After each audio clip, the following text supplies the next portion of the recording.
ರಾಷ್ಟ್ರೀಯ ಆಯುರ್ವೇದ ದಿನವು ವಿಶ್ವದಾದ್ಯಂತ ಮಾನ್ಯತೆ ಪಡೆದಿರುವ ಒಂದು ದಿನವಾಗಿದೆ. ಹಾಗೆಯೇ ಆಯುರ್ವೇದದ ಬಗ್ಗೆ ಜನಸಾಮಾನ್ಯರಲ್ಲಿ ತಿಳುವಳಿಕೆ ಹೇಳಲು ಆಯುಷ್ ಇಲಾಖೆಯು ಹಲವು ಕಾರ್ಯಕ್ರಮಗಳನ್ನು ಹಮ್ಮಿಕೊಂಡಿದೆ.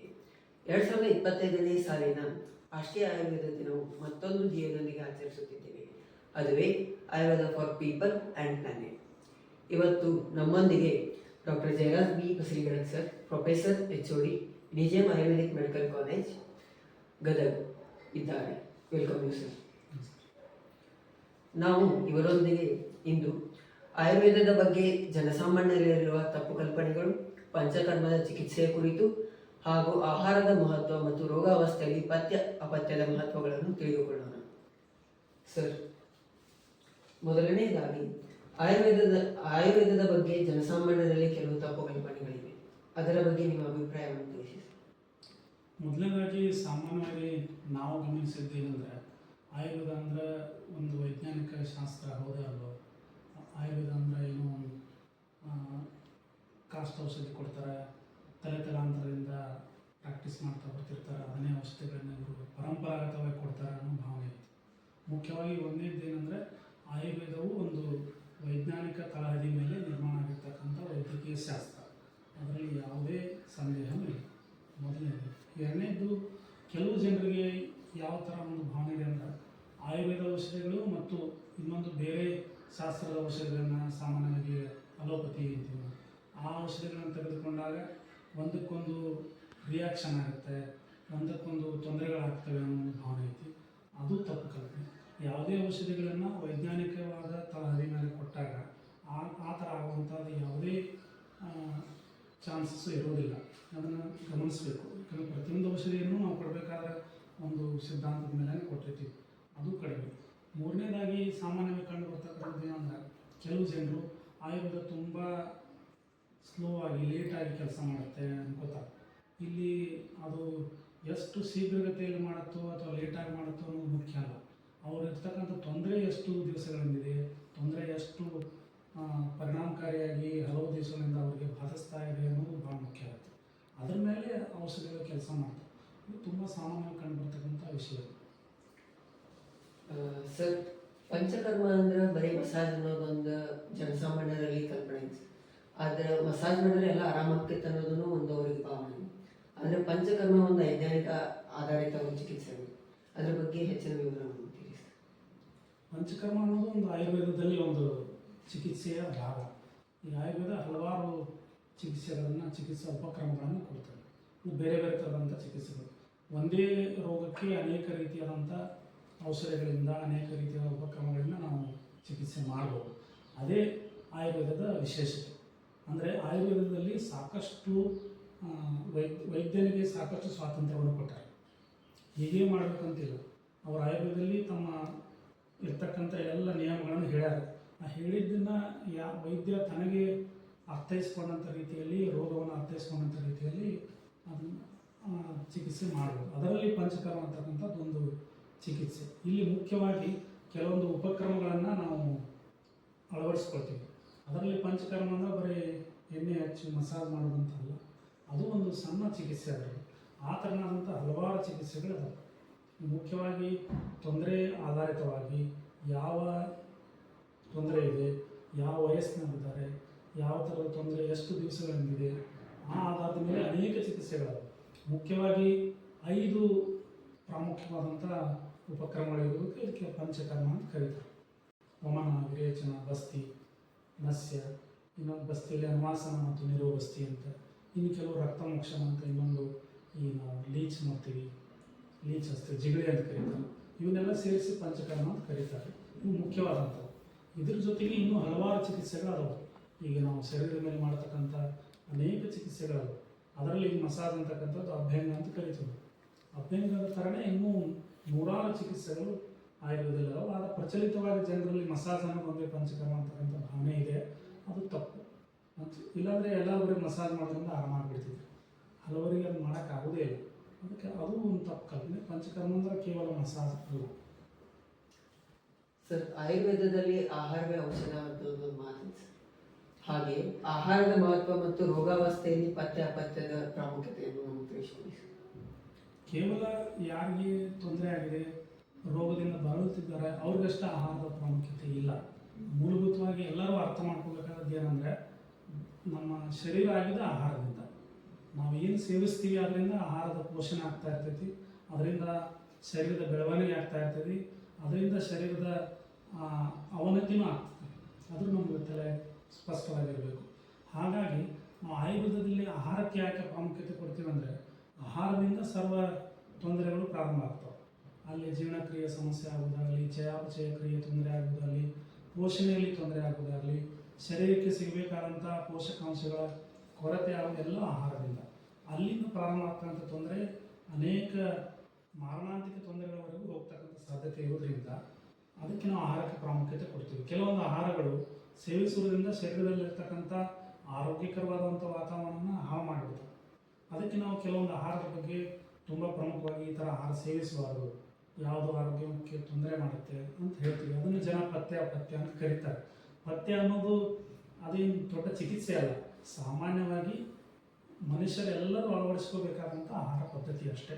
ಅದರಲ್ಲಿ ನಾವು ಔಷಧಿಯೊಂದಿಗೆ ಅದನ್ನು ಸೇರಿಸಿದಾಗ ಇನ್ನೂ ಹೆಚ್ಚಿನ ಪರಿಣಾಮ ಬರ್ತಕ್ಕಂಥ ಸಾಧ್ಯತೆ ಇರುತ್ತೆ. ಇನ್ನು ಔಷಧಿಗಳನ್ನು ಕೊಡದೆ ನಾವು ಶರೀರದಲ್ಲಿರ್ತಕ್ಕಂಥ ತೊಂದರೆಯನ್ನು ಸರಿ ಮಾಡೋಕ್ಕೆ, ಆವಾಗ ಆಹಾರವೂ ಅದಕ್ಕೆ ಪೂರಕವಾದಾಗ ಹೆಚ್ಚು ಕೆಲಸ ಮಾಡುತ್ತೆ. ಅದಕ್ಕೆ ನಾವು ಆಯುರ್ವೇದದಲ್ಲಿ ಆಹಾರಕ್ಕೂ ಅಷ್ಟೇ ಪ್ರಾಮುಖ್ಯತೆ ಔಷಧಿ ಥರ ಕೊಡ್ತೀವಿ. ಸರ್, ಆಯುರ್ವೇದದ ಮೆಡಿಸಿನ್ ಬಗ್ಗೆ ಜನಸಾಮಾನ್ಯರಲ್ಲಿ ಕೆಲವು ಅಭಿಪ್ರಾಯಗಳಿವೆ.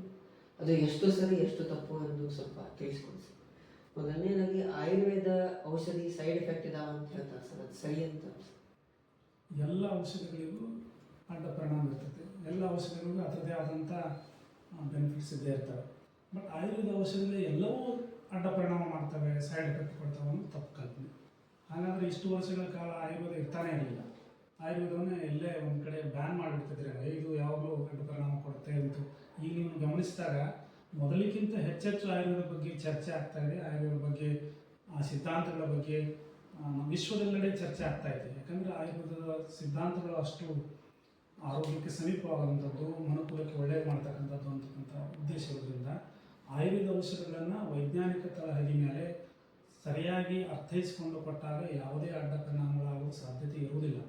ಈಗ ಆಯುರ್ವೇದದ ಹೆಸರಿನಲ್ಲಿ ಬೇರೆದವರು ಔಷಧಿಗಳನ್ನು ಕೊಟ್ಟಾಗ ಅವರಿಗೆ ಸರಿಯಾದ ಜ್ಞಾನ ಇರಲಿಲ್ಲ ಅಂದರೆ ಅಡ್ಡ ಪರಿಣಾಮ ಆಗುವಂಥ ಸಾಧ್ಯತೆ ಇರುತ್ತೆ. ಅದು ಆಯುರ್ವೇದದ ತಪ್ಪಲ್ಲ. ಆಯುರ್ವೇದನ ಅರ್ಥ ಮಾಡಿಕೊಂಡು ಅದನ್ನು ಸರಿಯಾಗಿ ಅಧ್ಯಯನ ಮಾಡಿ ಕೊಟ್ಟಾಗ ಯಾವುದೇ ಅಡ್ಡ ಪರಿಣಾಮಗಳು ಆಗುವುದಿಲ್ಲ. ಯಾಕಂದರೆ ಪ್ರತಿಯೊಂದು ಔಷಧಿಗೂ ಅದರದೇ ಆದಂಥ ಪ್ರಮಾಣ, ಅದರದೇ ಆದಂಥ ಕೊಡುವಂಥ ರೀತಿ ಇದೆಲ್ಲ ಇರುತ್ತೆ. ಹೀಗಾಗಿ ಅಡ್ಡ ಪರಿಣಾಮಗಳು ಎಲ್ಲವೂ ಮಾಡ್ತಾರೆ ಅನ್ನೋದು ತಪ್ಪು. ಸರ್, ಆಯುರ್ವೇದಿಕ್ ಮೆಡಿಸಿನ್ನ ಅಲೋಪತಿ ಮೆಡಿಸಿನ್ ಜೊತೆ ತೊಗೊಂಡಾಗ ಅಲೋಪತಿಕ್ ಮೆಡಿಸಿನ್ ವರ್ಕ್ ಆಗಂಗಿಲ್ಲ ಅಂತ ಒಂದು ಭಾವನೆ ಇದೆ. ಇದು ಎಷ್ಟು ಸರಿ ಎಷ್ಟು ತಪ್ಪು? ಅದು ಸುಳ್ಳು. ಯಾಕಂದರೆ ನಾವು ಸಾಮಾನ್ಯವಾಗಿ ಜನರಲ್ಲಿ ಗಮನಿಸ್ತಿರ್ತೀವಿ, ನಾವು ದಿನನಿತ್ಯ ಜೀರಿಗೆ, ಸಾಸಿವೆ, ಅರಿಶಿನ ಪುಡಿ, ಉಪ್ಪು ಇವನ್ನೆಲ್ಲ ಸೇವಿಸ್ತೀವಿ, ನಮಗೆ ಯಾವ್ದು ತೊಂದರೆ ಆಗುತ್ತಾ? ಇಲ್ಲಲ್ಲ. ಅದೇ ಥರ ಆಯುರ್ವೇದ ಔಷಧಿಗಳು ಅಂದರೆ ನಿಸರ್ಗದ ಒಂದು ಭಾಗ, ನಿಸರ್ಗದ ಭಾಗ ಮನುಷ್ಯನೂ ಕೂಡ. ಹೀಗಾಗಿ ಆಯುರ್ವೇದ ಔಷಧಿಗಳನ್ನು ತೆಗೆದುಕೊಂಡಾಗ ಅದು ಶರೀರದಲ್ಲಿ ಇರ್ತಕ್ಕಂಥ ಕ್ರಿಯೆಗೆ ಅನುಸಾರವಾಗಿ ಕೆಲಸ ಮಾಡುತ್ತೆ. ಶರೀರದ ಕ್ರಿಯೆ ಯಾವುದೇ ಕ್ರಿಯೆಯಲ್ಲಿ, ಈಗ ನಾವು ಹಾರ್ಟ್ ಒಂದು ಕೆಲಸ ಮಾಡುತ್ತೆ, ಕಿಡ್ನಿ ಕೆಲಸ ಮಾಡುತ್ತೆ, ರಕ್ತ ಸಂಚಾರ ಮಾಡ್ತಾ ಇರುತ್ತೆ, ಅದೊಂದು ಕ್ರಿಯೆ ನಡೀತಾ ಇರುತ್ತಲ್ಲ, ಆ ಕ್ರಿಯೆಗೆ ತೊಂದರೆ ಆಗಲಾರದಂತೆ ಅದಕ್ಕೆ ಪೂರ್ವಕವಾಗಿ ಕೆಲಸ ಮಾಡುವಂಥದ್ದೇ ಆಯುರ್ವೇದ ಔಷಧ ವಿಶೇಷತೆ. ಹೀಗಾಗಿ ಆಯುರ್ವೇದ ಔಷಧಿಗಳನ್ನು ತೊಗೊಂಡಾಗ ಇನ್ನೊಂದು ಮೆಡಿಸಿನ್ ತೊಗೊಂಡಾದ್ರಿಂದ ಅದಕ್ಕೆ ಇಂಟ್ರಾಕ್ಷನ್ ಅಂತಾರೆ ಕೆಲವರು ಕಾಮನ್ ಆಗಿ, ಅದಕ್ಕೆ ಅಡ್ಡ ಪರಿಣಾಮ ಆಗಿ ದುಷ್ಪರಿಣಾಮ ಆಗುತ್ತೆ ಅನ್ನೋಂಥ ಭಾವನೆ ಇರುತ್ತೆ. ಆ ಥರ ಆಗುವಂಥ ಸಾಧ್ಯತೆ ಅಂತೂ ಇಲ್ಲ. ಆದರೆ ನಾವು ಯಾವ ಔಷಧಿಗಳನ್ನು ಬಳಸ್ತಾ ಇದ್ದೀವಿ, ಯಾವ ಔಷಧಿಗಳನ್ನು ಎಷ್ಟು ಪ್ರಮಾಣದಲ್ಲಿ ಕೊಡ್ತಾ ಇದ್ದೀವಿ, ಇನ್ನೊಂದು ಮುಖ್ಯವಾಗಿ ಈಗಾಗಲೇ ಅವರು ಯಾವ ಔಷಧಿಗಳನ್ನು ತೆಗಿತಾ ಇದ್ದಾರೆ ಅದಕ್ಕೆ ಪೂರಕವಾದಂಥ ಔಷಧಿಗಳನ್ನು ನಾವು ಆಯ್ಕೆ ಮಾಡುವ ಮೇಲೆ ಇದೆಲ್ಲ ಡಿಪೆಂಡ್ ಆಗಿರುತ್ತೆ. ಆದರೆ ಸಾಮಾನ್ಯವಾಗಿ ಅಲೋಪತಿ ಔಷಧಗಳಾಗಲಿ ಅಥವಾ ಹೋಮಿಯೋಪತಿ ಔಷಧಗಳಾಗಲಿ ಅದರ ಜೊತೆಗೆ ಇದನ್ನು ತೊಗೊಂಡಾಗ ಅದಕ್ಕೆ ತೊಂದರೆ ಆಗುತ್ತೆ ಅನ್ನೋದು ತಪ್ಪು. ಯಾಕಂದರೆ ಎಷ್ಟೋ ಪೇಷಂಟ್ಸಿಗೆ ಉದಾಹರಣೆಗೆ ಬ್ಲಡ್ ಪ್ರೆಷರ್ ಅಥವಾ ಬಿ ಪಿ ಇರುತ್ತೆ, ಬಿ ಪಿ ಮಾತ್ರೆ ತೊಗೊತಿರ್ತಾರೆ. ಅದ್ರ ಜೊತೆಗೆ ನಮ್ಮ ಔಷಧಿಗಳನ್ನು ಬೇರೆಯವ್ರಿಗೆ ತೊಂದರೆ ಆದಾಗ ನಾವು ಕೊಟ್ಟಾಗ ಬಿ ಪಿ ಮಾತ್ರೆಗೆ ಏನೂ ತೊಂದರೆ ಆಗೋದಿಲ್ಲ. ಇದು ಸುಳ್ಳು. ಸರ್, ನಮ್ಮ ಆಯುರ್ವೇದದ ಕೆಲವು ಔಷಧಗಳು ಮಿನರಲ್ ಪ್ರಿಪ್ರೇಷನಿಂದ ಆಗಿರ್ತವೆ. ಅದರಿಂದ ದೇಹಕ್ಕೆ ದುಷ್ಪರಿಣಾಮ ಬೀರ್ತೈತಿ ಅನ್ನೋದು ಕೆಲವೊಬ್ಬರ ಅಭಿಪ್ರಾಯ. ಅದು ಎಷ್ಟು ಸರಿ ಎಷ್ಟು ತಪ್ಪು? ಸಾಮಾನ್ಯವಾಗಿ ಈ ಥರ ಒಂದು ಚರ್ಚೆಗಳು ಆಗಿದ್ದುಂಟು. ಮೊದಲು ತುಂಬ ತೀಕ್ಷ್ಣವಾದಂಥ ಚರ್ಚೆಗಳು ಆದವು, ಅನೇಕ ಸಂಶೋಧನೆಗಳಾದವು. ಈಗ ನಮಗೆ ಸಂಶೋಧನೆಯ ಬಲನೂ ಬಂದೈತಿ. ಏಕೆಂದರೆ ಎಷ್ಟೋ ರಸೌಷಧಿಗಳನ್ನು ನಾವು ನೂರಾರು ವರ್ಷಗಳಿಂದ ಬಳಸ್ತಾ ಇದ್ದೀವಿ. ಅದರಲ್ಲಿ ಮುಖ್ಯವಾಗಿರೋದು ಆಯುರ್ವೇದ ಪ್ರಮುಖವಾಗಿ ರಸೌಷಧಿಗಳು ಅಂತ ಹೇಳ್ತೀವಿ. ಮಿನರಲ್ ಡ್ರಗ್ಸ್ನ ಉಪಯೋಗ ಮಾಡ್ತಕ್ಕಂಥದ್ದು. ಅಲ್ಲಿ ನಾವು ಮಿನರಲ್ ಡ್ರಗ್ಸ್ನ ನಾವು ನೇರವಾಗಿ ಉಪಯೋಗ ಮಾಡೋದಿಲ್ಲ. ಆ ಔಷಧಿಗಳನ್ನು ಉಪಯೋಗ ಮಾಡೋಕ್ಕಿಂತ ಬದಲು ಹಲವಾರು ಪ್ರಕ್ರಿಯೆಗಳನ್ನು ಮಾಡ್ತೀವಿ. ಅದಕ್ಕೆ ಪ್ಯೂರಿಫಿಕೇಷನ್ ಅಂತೀವಿ, ಶೋಧನ ಅಂತ ಮಾಡ್ತೀವಿ. ಅದರಲ್ಲಿರ್ತಕ್ಕಂಥ ವಿಷವಸ್ತುಗಳನ್ನು, ಶರೀರಕ್ಕೆ ತೊಂದರೆ ಮಾಡ್ತಕ್ಕಂಥ ಅದರಲ್ಲಿರ್ತಕ್ಕಂಥ ಯಾವುದೇ ಅಂಶಗಳನ್ನು ನಾವು ತೆಗೆದುಹಾಕಿ ಶರೀರಕ್ಕೆ ಅನುಕೂಲವಾಗುವಂಥ, ಶರೀರಕ್ಕೆ ಪೂರಕವಾಗುವಂತೆ ಅದನ್ನು ನಿರ್ಮಿಸಿ ಕೊಡ್ತಕ್ಕಂಥದ್ರಿಂದ ಆ ಸಾಧ್ಯತೆಗಳು ಕಡಿಮೆ. ಈಗಾಗಲೇ 100 ವರ್ಷಗಳ ಕಾಲ ಅಥವಾ ಈ ನೂರಾರು ವರ್ಷಗಳ ಕಾಲ ಅನೇಕ ಜನರು ರಸೌಷಧಿಗಳನ್ನು ಸೇವಿಸಿದ್ದಾರೆ. ನಾವು ಈ ಸಾಮಾನ್ಯವಾಗಿ ಈಗಿನ ದಿನಮಾನಗಳಲ್ಲಿ ನಾವು ನೋಡ್ತೀವಿ ಈ ಥರ ರಸೌಷಧಿಗಳನ್ನು ಅಂದರೆ ಮಿನರಲ್ ಡ್ರಗ್ಸ್ನ ಕೊಟ್ಟ ಮೇಲೆ ಮನುಷ್ಯನ ಕಿಡ್ನಿ ಫಂಕ್ಷನ್ ಟೆಸ್ಟ್ ಮಾಡೋದಾಗಲಿ ಅಥವಾ ಲಿವರ್ ಫಂಕ್ಷನ್ ಟೆಸ್ಟ್ ಮಾಡೋದಾಗಲಿ ನಾವು ಗಮನಿಸಿದ್ದೀವಿ, ಯಾವುದೇ ಬದಲಾವಣೆ ಆಗಿಲ್ಲ. ಯಾಕೆ ಸಾಮಾನ್ಯವಾಗಿ ಅದು ವಿಷವಸ್ತು ಆಗಿತ್ತಂದರೆ ನೇರವಾಗಿ ಕಿಡ್ನಿಗೆ ತೊಂದರೆ ಮಾಡುವಂಥದ್ದು ಇರುತ್ತೆ. ಮತ್ತು ಫಾರ್ ಎಕ್ಸಾಂಪಲ್ ಉದಾಹರಣೆಗೆ ಈಗ ಸ್ಟೀರಾಯ್ಡ್ ತೊಗೊಂಡಾಗ ಕಿಡ್ನಿ ಮೇಲೆ ತೊಂದರೆ ಮಾಡುತ್ತೆ, ಲಿವರ್ ಮೇಲೆ ತೊಂದರೆ ಮಾಡುತ್ತೆ ಅಂತಕ್ಕಂಥ ಪ್ರಚಲಿತ ಇದೆ ಮತ್ತು ಆಗುತ್ತೆ. ಎಷ್ಟೋ ಸರಿ ಅವೈಜ್ಞಾನಿಕವಾಗಿ ತೊಗೊಂಡ್ರೆ ಹಾಗೆ ಆಗುತ್ತೆ. ಆ ಥರ ಆಗದೇ ಇರೋದನ್ನು ನಾವು ಗಮನಿಸಿದ್ದೀವಿ ಕೂಡ. ಯಾಕಂದರೆ ನಿರಂತರವಾಗಿ ಔಷಧಿಗಳನ್ನು ತೊಗೊಂಡಾಗ ಲಿವರ್ ಫಂಕ್ಷನಲ್ಲಿ ಅಥವಾ ಕಿಡ್ನಿ ಫಂಕ್ಷನಲ್ಲಿ ಯಾವುದೇ ತೊಂದರೆ ಆಗಿಲ್ಲ, ಬೇರೆ ಅಡ್ಡ ಪರಿಣಾಮಗಳು ಆಗಿಲ್ಲ. ಮುಖ್ಯವಾಗಿ ರಸೌಷಧಿಗಳನ್ನು ಬಳಸುವಾಗ ಅದರ ನಿಯಮಿತ ಪ್ರಮಾಣವನ್ನು ನಿಯಮಿತವಾದಂಥ ಸಮಯದಲ್ಲಿ ಅದರ ಜೊತೆಗೆ ಪೂರಕವಾದಂಥ ಕೆಲವೊಂದು ಔಷಧಿಗಳನ್ನು ಕೊಡುವುದು ಭಾಳ ಮುಖ್ಯ ಇರುತ್ತೆ. ಅದನ್ನು ಕೊಟ್ಟಾಗ ಯಾವುದೇ ಅಡ್ಡ ಪರಿಣಾಮಗಳು ಆಗೋದಿಲ್ಲ, ಅದು ಸುಳ್ಳು. ಸರ್, ಇನ್ನೊಂದು ಭಾವನೆ ಜನರಲ್ಲಿ ಏನಂತಂದರೆ ಆಯುರ್ವೇದ ತುಂಬ ಸ್ಲೋ ಆಗಿ ವರ್ಕ್ ಆಗುತ್ತೆ ಅಂತ. ಅದ್ರ ಬಗ್ಗೆ ಅದು ಎಷ್ಟು ಸರಿ ಎಷ್ಟು ತಪ್ಪು? ನಾವೀಗಾಗಲೇ ಚರ್ಚೆ ಮಾಡಿದಂಗೆ ಆಯುರ್ವೇದ ಔಷಧಿ ತುಂಬ ಸ್ಲೋ ಆಗಿ ಕೆಲಸ ಮಾಡ್ತಾ ಅನ್ನೋಕ್ಕಿಂತ ಭಾಳ ಸರಿ ನಾವು ಗಮನಿಸಿದ್ದು ಆಯುರ್ವೇದದ ಜನರು ತುಂಬ ಲೇಟಾಗಿ ಬರ್ತಾರೆ. ತುಂಬ ಲೇಟಾಗಿ ಬಂದು ಕೊನೆಯ ಪ್ರಯತ್ನ ಅಂತ ಆಯುರ್ವೇದ ಕಡೆ ಬರುವುದು ಭಾಳ ಸಾಮಾನ್ಯ. 90% ಜನ ಇತ್ತೀಚೆಗೆ ಈಗ ಸ್ವಲ್ಪ ಜಾಸ್ತಿ ಆಗ್ತಾಯಿದೆ, ಜನಕ್ಕೆ ಒಂದು ಅವೇರ್ನೆಸ್ ಬರ್ತಾ ಇದೆ, ಜನರು ಬರ್ತಾ ಇದ್ದಾರೆ. ಬಟ್ 90% ಜನ ಆಯುರ್ವೇದಕ್ಕೆ ಕೊನೆಯ ಒಂದು ಪ್ರಯತ್ನ ಅಂತ ನೋಡೋಣ ಅಂತ ಬರುವ ಸಾಧ್ಯತೆ ಭಾಳ. 10 ವರ್ಷದ ಮೇಲೆ 5 ವರ್ಷದ ಮೇಲೆ ತಮ್ಮ ತೊಂದರೆಯನ್ನು ತೊಗೊಂಡು ಬರ್ತಾರೆ. ಅವರು ಆಯುರ್ವೇದ ಸ್ಲೋ ಅನ್ನೋದು ತಪ್ಪು. ಆಯುರ್ವೇದಕ್ಕೆ ಯಾವಾಗಲೂ ಅತಿ ಸ್ವಲ್ಪ ಪ್ರಮಾಣದ ತೊಂದರೆ ಇದ್ದಾಗ ಬಂದರೆ ನಾವು ತುಂಬ ಪರಿಣಾಮಕಾರಿಯಾಗಿ ಅತಿ ಶೀಘ್ರದಲ್ಲಿ ಗುಣಪಡಿಸ್ಬೋದು. ಆದರೆ ಎಲ್ಲ ತೊಂದರೆಗಳನ್ನು ನಾವು ಹಾಗೆ ಮಾಡ್ತೀವಿ ಅಂತ ಆಗೋದಿಲ್ಲ. ಯಾವುದೇ ವೈದ್ಯಕೀಯ ಶಾಸ್ತ್ರಗಳು ಇದು ಸಾಧ್ಯ ಇಲ್ಲ, ಎಲ್ಲ ಶಾಸ್ತ್ರಗಳು ಮ್ಯಾಜಿಕ್ ಮಾಡೋಕ್ಕಾಗೋದಿಲ್ಲ. ಅದೇ ಥರ ಆಯುರ್ವೇದಕ್ಕೊಂದು ಲಿಮಿಟೇಷನ್ಸ್ ಇದೆ, ಅದೇ ರೀತಿ ಅದರ ಬೆನಿಫಿಟ್ಸು ಇದೆ.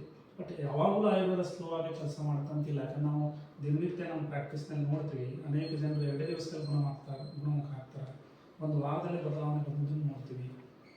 ತುಂಬ ದೊಡ್ಡ ತೊಂದರೆಗಳು ಒಂದು 5-6 ದಿವಸದಲ್ಲಿ ಬದಲಾವಣೆ ಬಂದಿದ್ದು ನೋಡ್ತೀವಿ.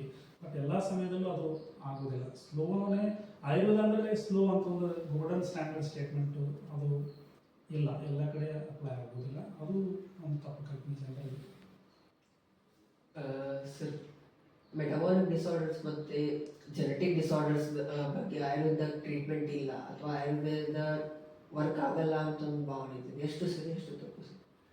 ನೀವು ಕೇಳಿದ್ರೆ 2. ಒಂದು ಮೆಟಬಾಲಿಕ್ ಡಿಸಾರ್ಡರ್ಸ್ ಅಂದರೆ ಚಯಾಪಚಯ ಕ್ರಿಯೆ ಅಂತೀವಿ ನಾವು.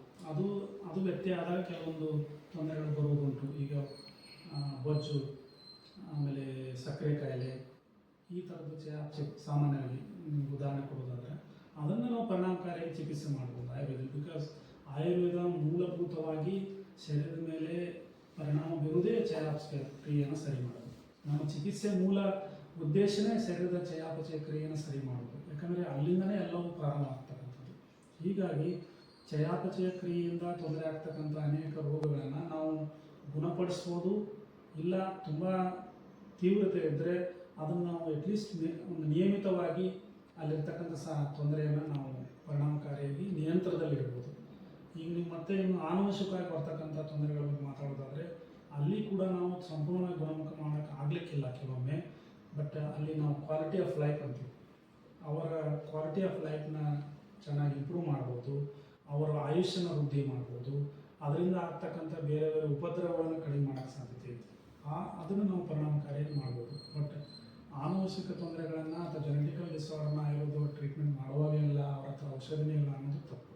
ಯಾಕಂದರೆ ನಾವು ಕೆಲವೊಂದು ತೊಂದರೆಗಳನ್ನು ನಾವು ಮೂಲಭೂತವಾಗಿ ಅರ್ಥ ಮಾಡ್ಬೋದು. ಕೆಲವೊಂದು ಸಮಸ್ಯೆಗಳನ್ನು ಸಂಪೂರ್ಣವಾಗಿ ಗುಣಪಡಿಸ್ಬೋದು, ಕೆಲವೊಂದು ಸಮಸ್ಯೆಗಳನ್ನು ನಾವು ನಿಯಂತ್ರಣದಲ್ಲಿಡ್ಬೋದು, ಕೆಲವು ಸಮಸ್ಯೆಗಳನ್ನು ನಾವು ಅಸಾಧ್ಯ ಅಂತೀವಿ ನಾವು. ಅಂದರೆ ಗುಣಮುಖ ಮಾಡೋಕ್ಕಾಗೋದೇ ಇಲ್ಲ ಅಂತೀವಿ. ಆ ಥರ ಇದ್ದಾಗ ಆ ತೊಂದರೆ ಮೇಲೆ ಇದು ಅಂದರೆ ಅದ್ರ ಮೇಲೆ ನಿಂತಿರುತ್ತೆ, ಯಾವ ಥರ ತೊಂದರೆ ಇದೆ, ಎಷ್ಟು ದಿವಸಗಳಿಂದಿದೆ. ಬಟ್ ಅವ್ರ ಕ್ವಾಲಿಟಿ ಆಫ್ ಲೈಫ್ನ, ಅವರ ಜೀವನದ ಒಂದು ಗುಣಮಟ್ಟವನ್ನು ಹೆಚ್ಚಿಸಲಿಕ್ಕೆ ಸಾಧ್ಯತೆ ಇದೆ. Thank you sir. ನಾವು ಇವತ್ತು ಜಯರಾಜ್ ಪಿ ಬಸ್ರಿಗಡ ಸರ್ ಜೊತೆಗೆ ಆಯುರ್ವೇದದ ಚಿಕಿತ್ಸೆಯ ಬಗ್ಗೆ, ಪಂಚಕರ್ಮದ ಚಿಕಿತ್ಸೆಯ ಬಗ್ಗೆ ಮತ್ತು ಜನಸಾಮಾನ್ಯರಲ್ಲಿರುವ ಕೆಲವು ತಪ್ಪು ಕಲ್ಪನೆಗಳು ಸರಿಯೋ ತಪ್ಪು ಎನ್ನುವುದರ ಬಗ್ಗೆ ಚರ್ಚಿಸಿದ್ದೇವೆ. ಹಾಗೆ ಸರ್ ಆ ಜನಸಾಮಾನ್ಯರಲ್ಲಿರುವ ಕೆಲವು ತಪ್ಪು ಕಲ್ಪನೆಗಳ ಬಗ್ಗೆ ಹಾಗೂ ಅದು ಕೆಲವು ಆಯುರ್ವೇದದ ಚಿಕಿತ್ಸೆಯ ಸರಿಯೋ ತಪ್ಪು ಎನ್ನುವುದರ ಬಗ್ಗೆ ಮಾಹಿತಿಯನ್ನು ನೀಡಿದ್ದಾರೆ. ಸರ್, ಧನ್ಯವಾದಗಳು.